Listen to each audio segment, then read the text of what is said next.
Kita akan lanjutkan materi hari ini. Tadi kita sudah bahas tentang konsep relativitas. Ya, konsep relativitas. Harapan saya kepada adik-adik ini untuk membahas atau mengulang kembali materi tentang penjelasan saya tadi. Nanti bukunya bisa menggunakan referensi Arthur Beiser, kemudian Kenneth Crane, nama bukunya, kemudian Skaum, edisi soal-soal dan penjelasannya nanti ada di sana. Ya, nanti coba saya akan share ya di grup nanti untuk buku-bukunya. Atau mungkin bisa ditanya ke, kalau di IKIPmu itu ada Ibu Pujianti, nanti bisa bertanya tentang bukunya. Nanti untuk yang umat nanti bisa, atau nanti saya bisa bertanya ke saya, atau nanti kita berkolaborasi. Ya. Nah, jadi hari ini lanjutan dari tadi kita bahas tentang percobaan Michelson-Morley. Nah, ini menarik ini. Jadi akibat yang ditimbulkan oleh adanya relativitas ini, jadi adanya teori relativitas, ya, ini mengakibatkan ada sebab, ada akibat yang ditimbulkan. Nah, akibat dari teori ini adalah ada pertanyaan. Kalau pengamat itu bisa diam, bisa bergerak, kemudian pengamat itu bisa bumi, bisa pohon atau apa saja, apakah ada kerangka acuan universal? Itu akibatnya. Jadi apakah ada dalam dunia ini kerangka acuan yang menjadi istilahnya kerangka acuan yang jadi acuan dari seluruh gerak benda di dunia ini? Ya, ada enggak? Sehingga kita tidak perlu repot-repot menjadikan bumi, batu, pohon, mobil, manusia, apa saja itu sebagai kerangka acuan. Nah, akibat ini, pertanyaan ini, itulah yang membuat adanya percobaan untuk membuktikan. Akibatnya apakah ada kerangka acuan universal, ya. Nah, kalau di buku-buku kita baca, kerangka acuan universal ini disebut sebagai ether, ya. Ada ndak ether, ya? Nah, ini kerangka acuan universal. Jadi kalau kita bergerak, maka kerangka acuannya itu, apakah itu ether itu kayak semacam kabut misalnya yang mengisi langit ini. Nah, itu sebagai kerangka acuannya supaya nanti tidak berubah-ubah begitu. Ada enggak ether, ya? Nah, itulah yang ingin dicoba oleh Michelson-Morley ini. Ada enggak ether itu? Karena kerangka acuan itu mempengaruhi gerak benda, kecepatan benda tersebut. Seperti tadi kita jelaskan ya di awal tadi, mobil itu bisa kecepatannya 0, bisa kecepatannya 10 meter per sekon. 0 itu karena diamati oleh sopir dalam mobil, dan 10 meter per sekon itu karena diamati oleh tanah.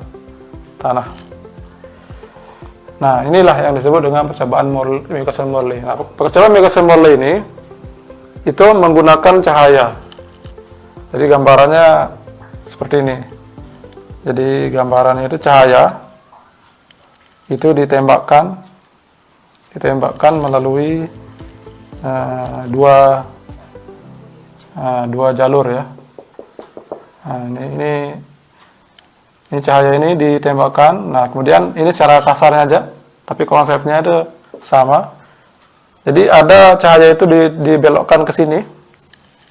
Nah, belok ke sini, misalnya ini A, ini cermin misalnya, ini cermin B. Nah, ini adalah lensa atau mata ini. Ini mata yang melihat. Ya, ini mata yang melihat. Ya. Ini cahaya. Jadi ini cahaya ditembakkan.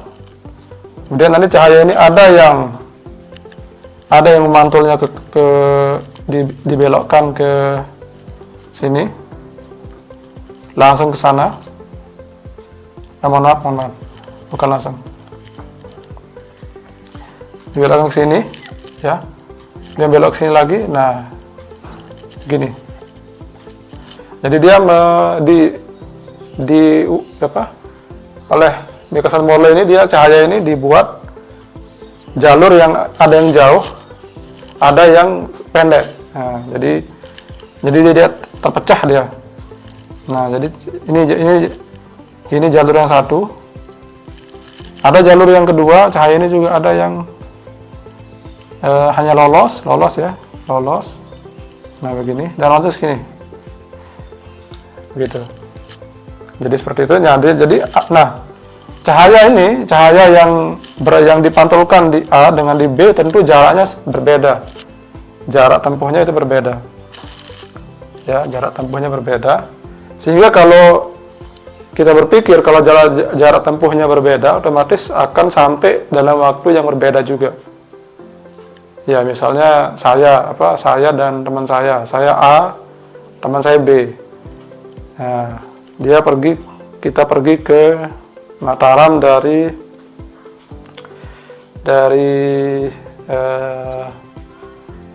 Lombok Tengah misalnya. Jadi saya dengan teman saya A dan B. Saya A, teman saya B.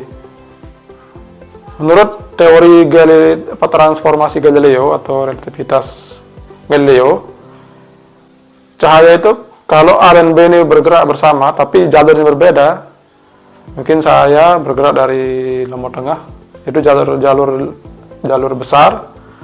Dan teman saya ini yang B ini jalurnya itu dari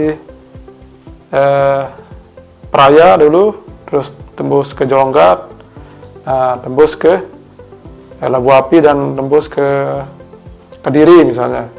Nah, tembus dia sama-sama ke Mataram, tentu dia akan sampai pada waktu yang berbeda. Ya, itu logikanya. Nah, kalau cahaya yang dibuat seperti itu, apakah dia akan sampai pada waktu yang berbeda? Jalurnya berbeda, jaraknya berbeda, otomatis apakah dia akan ada yang sampai duluan atau ada yang sampai belakangan? Itu yang ingin dibuktikan oleh Michelson Morley ini. Jadi untuk melihat apakah ada yang belakangan atau bersamaan, maka oleh Michelson Morley ini dia menggunakan konsep interferensi gelombang ya. Nah, jadi dalam percobaan Michelson Morley ini hasil akhirnya itu nanti ada dua yang akan diuji. Apakah terjadi interferensi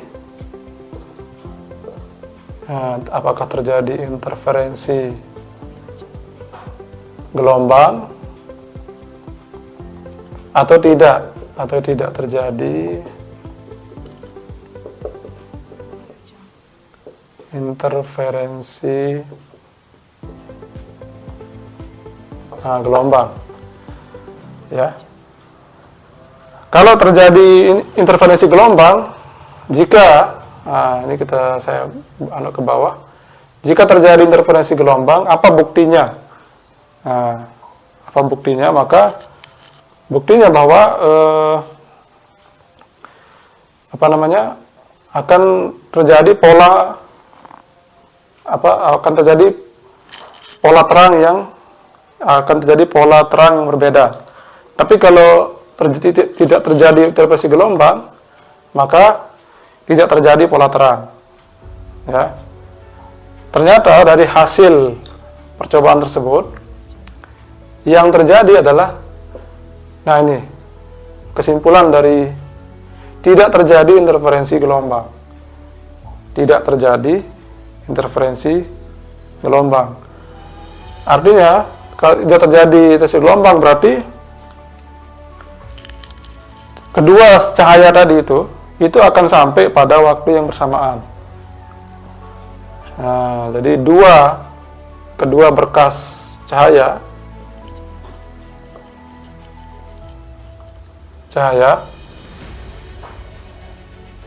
akan sampai pada waktu yang bersamaan. Nah, ini ternyata cahaya itu memang berbeda, dia mau diputar arah kiri jauh kembali, kemudian yang satunya dekat, ternyata waktunya sama akan sampai. Waktunya sama akan sampai. Kemudian oleh Michelson Morley juga diputar alatnya ini, diputar supaya apakah tetap berlaku dua cahaya ini akan sampai pada waktu yang sama.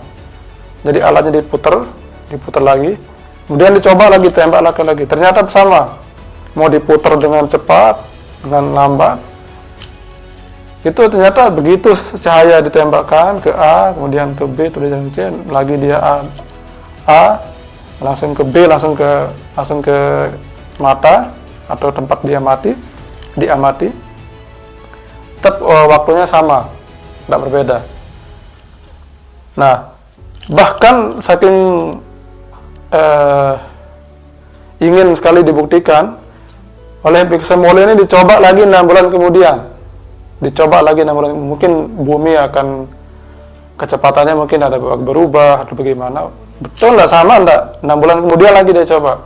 Ternyata hasilnya juga sama. Kedua berkas ini, cahaya ini sampai pada waktu yang bersamaan. Nah, ternyata dengan adanya hasil ini, maka didapatlah kesimpulan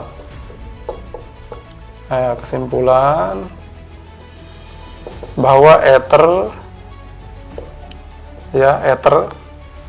itu tidak ada. Nah, ini ether ini tidak ada. Kalau ether tidak ada, berarti terjawab sudah tadi pertanyaannya, apakah ada kerangka acuan universal di dunia ini? Ya, jadi tidak ada. Jadi jawabannya jelas. Jadi tidak ada kerangka acuan universal. Nah, atau tidak ada ether.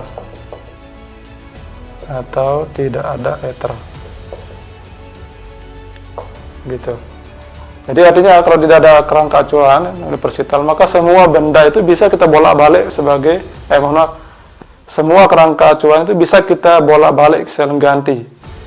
Misalnya saya kerangka acuan O, mobil yang bergerak, saya mengamati mobil bergerak, sopirnya itu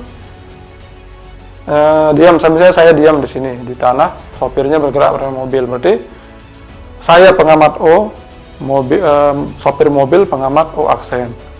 Atau dibalik juga boleh, saya pengamat O aksen yang diam di bumi, kemudian sopirnya itu juga bisa sebagai pengamat O. Jadi semua benda dalam teori relativitas bisa diamati oleh dua pengamat, dan kedua pengamat tersebut bisa bergonta-ganti, bisa saling mengganti. Apakah hasilnya sama? Hasilnya sama. Cuma arahnya saja yang berbeda nanti. Nanti kita akan lihat di dalam soal bagaimana kita bisa menghitung menggunakan transformasi Galileo untuk menghitung kecepatan benda yang diukur oleh atau yang diamati oleh pengamat diam dan pengamat yang bergerak. Mungkin cukup untuk materi kita tentang percobaan Michelson Morley. Nanti untuk materi-materi berikutnya saya akan soal-soalnya itu akan saya berikan di LMS, insyaallah.